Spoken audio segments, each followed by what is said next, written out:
Good morning. Today we're going to do something called For My People poems. And what these are about is identifying a group that you're part of that struggles with something that makes your life harder in some way or that makes you often underestimated, perhaps. I actually had an experience yesterday that led into this beautifully. You know how sometimes people make assumptions about you and they're totally off base and it just drives you insane that people think that about you? I was outside in my yard yesterday with my son, and the neighbor lady was outside too.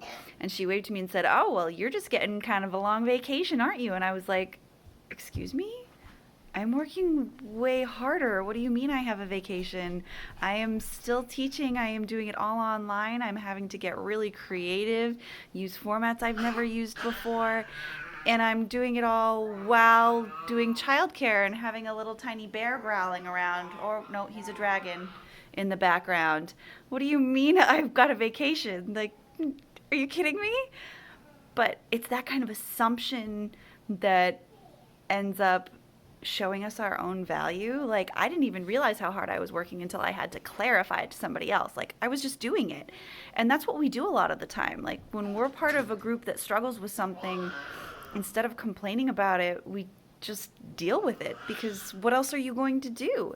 So, you're going to write a poem today that identifies a group you are part of that makes your life harder effectively.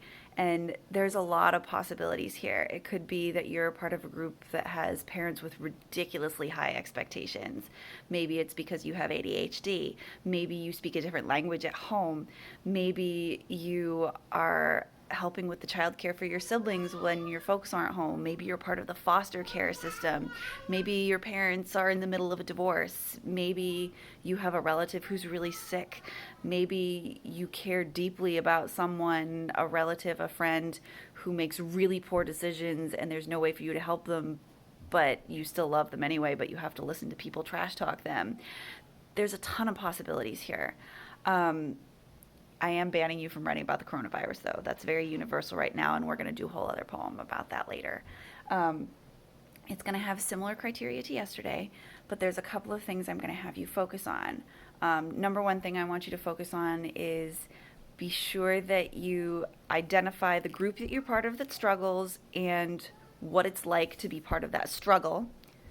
The second thing I want you to make sure you do is to identify what you have learned from being part of this group or what strengths you have gained from being part of this group.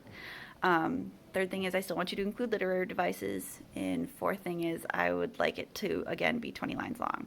You did an amazing job with the Raised by poems yesterday, and I was super proud. And as usual, I will put some resources up online for you, and I will be available online through Hangouts this afternoon.